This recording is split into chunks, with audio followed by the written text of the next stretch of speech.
Hey there guys, today we're taking a look at Rust running on the AMD Ryzen 5 5500U. Now we've taken a look at Rust before, and on this chip it would really struggle to play even all the way down at 720p. This time around we are playing with the absolute lowest in-game graphics settings. We are running this at 1080p currently. We're at the 15 watt TDP, which is the stock setting for this specific system. And with the new 22.7.1 drivers, which are currently in beta, but they include the DirectX 11 fixes, the performance is actually significantly better than where it was at before. Now, of course, the last time we took a look at Rust was with only 8 gigabytes of RAM, and I think that was a severe limiting factor, especially with 1% lows. So really, this is an improvement with 16 gigabytes of RAM, and the fact that we also have these new updated drivers that are supposed to improve DirectX 11 performance. Now, I don't know how much it actually improved this specific game, but at least with having the 16 gigabytes of RAM, it really does improve the overall gaming experience. Though I wouldn't really call this playable, it is just an improvement over where things were at before, and it does bode well to the fact that if we start to adjust settings and turn up the TDP, we might actually be able to get a playable experience out of this. And that's really something that you couldn't say about this game with the 8 gigabytes of RAM. And I do think that the RAM upgrade is what made the biggest difference here, because you can see that Rust right now is using 14 gigabytes of RAM. Now, it's not just Rust, it's the whole system combined with Rust, but there's literally nothing else running in the background except for MSI Afterburner and the APU tuning utility. So overall, it means that the results that we're getting here kind of just show the fact that this game is very dependent on RAM. Now, obviously, these results aren't exactly perfect, but we can do something to try to improve this. We can always turn up the TDP. So if we go up to the 25 watt TDP using the balance preset in the AMD APU tuning utility, which is linked down below in the description. I link it in every single video. So if you want to know how to turn up the TDP on your system, you can just use that program. It is not guaranteed to work on every system, but it will work on a lot of them. And they're constantly updating it to be able to support different systems. So it's really one of those things where if it doesn't work this time, you might need to check in a few months and hope that your system now works with it. But going up to the 25 watt TDP actually ended up giving us a nice boost in performance, in the sense that the 1% lows are pretty solid now. The averages didn't really see much of an uplift, but we are at a 30 FPS average now, and having 1% lows that are going down into the low to mid 20s is an improvement over where we were at before. It's not exactly the greatest gaming experience, and at this point it would really depend on what you're trying to do in this game, because I was just doing early game, because let me tell you something, I hate this game.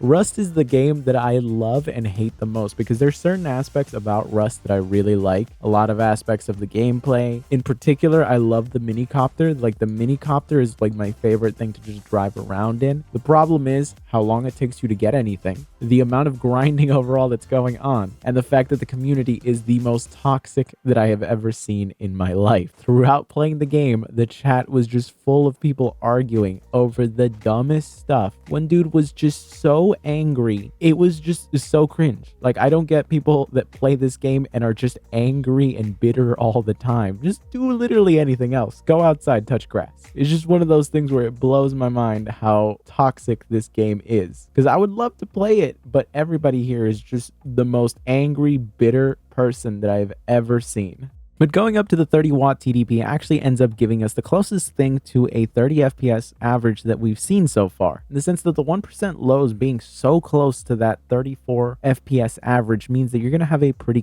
solid and consistent gaming experience. I really wouldn't say that this is going to be great if you're one of those competitive Rust people. Like, if you're a Rust sweat lord, this is not going to be satisfying for you unless you're just looking to be triggered like everyone else is in this game. And you'll see right now in this clip the chat just going wild because the guy gets banned for racism and everybody just goes absolutely apeshit about it. It's literally the worst community that I've ever seen in a video game ever. So I would say that the level of performance that you're getting out of this is going to be more than adequate enough if you're one of those people that is looking to do more RP stuff, more base building stuff, play this more casually, joining those servers that really are just mostly focused on community interaction and not necessarily about actually playing this like the competitive sweat lords that, you know, a lot of these people are. Of course, if we drop down to 900p, we pretty much end up seeing what we see a lot of the time, where the drop in resolution ends up actually giving us a lot of the times the same results as just using the full 30 watt TDP at 1080p,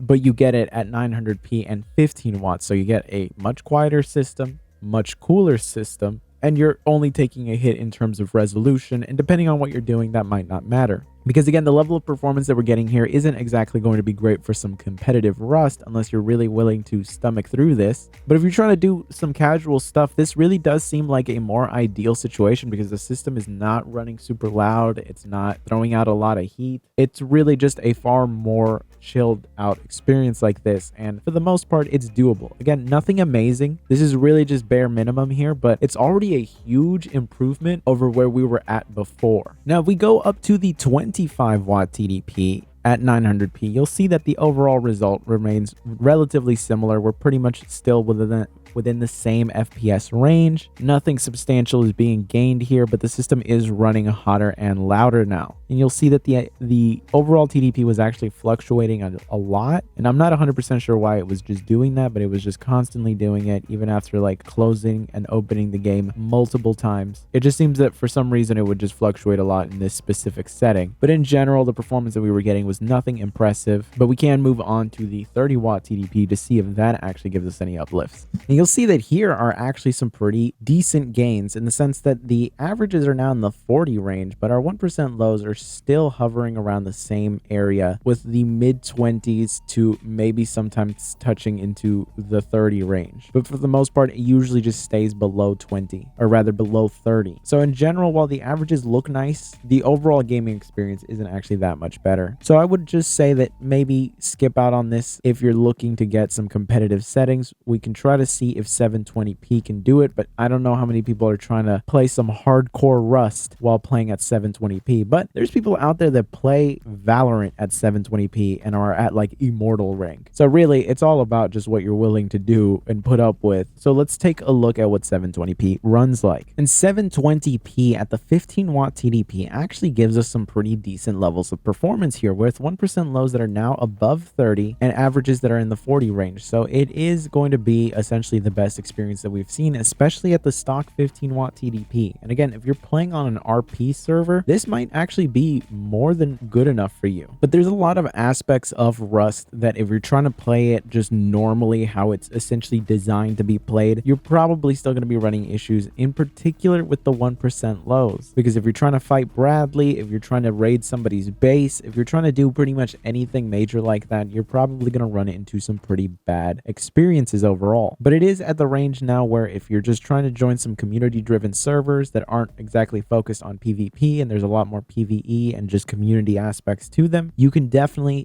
do that on here perfectly fine. And if you're willing to play competitive like this, well, go right ahead, you know, just become a god at this game just playing on this system. It actually brings me a lot of joy seeing people that have like systems with integrated graphics that just do really, really well in games, because I always find it funny when companies end up just putting so much money into marketing and just telling you that you need a 244 hertz display or that you need a 360 hertz display, and they just throw money at influencers left and right just for them to show these gaming products that at the end of the day are not going to make you a better gamer. If you're Shroud, yeah, you can benefit from 360 hertz to some degree, but if you're just a normal person playing games regularly, I promise you that 360 hertz display is not going to make you any better at it. Putting the time in and getting better is essentially the only way to improve, really. There's people out there that are godly in video games that are just playing on absolute potato systems because they're putting the time in. They're not spending it all day looking at reviews of computer monitors just to see which one is going to give them that 1% boost over what they already have. But moving on to the 25 watt TDP, you could see here that we're starting to get into some very, very good levels of performance where you could actually realistically maybe start considering playing this a little bit more seriously. But again, when you're doing really intense stuff, it can be pretty bad. I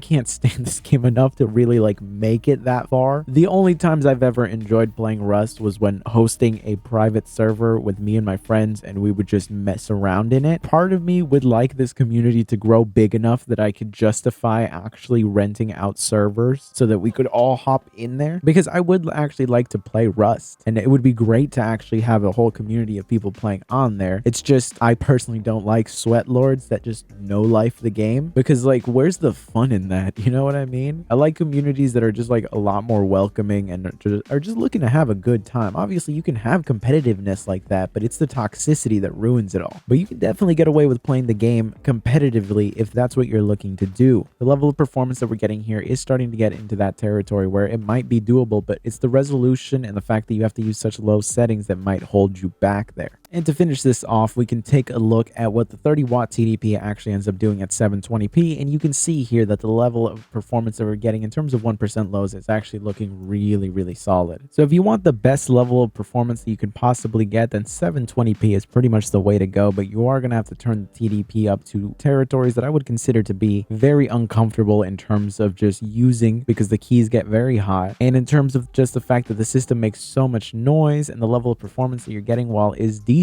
I don't think justifies making the overall gaming experience pretty rough because the system is cooking itself alive. But anyways, I hope you found this look at Rust on this system to be useful. If you did, be sure to subscribe, and I will see you guys in the next one.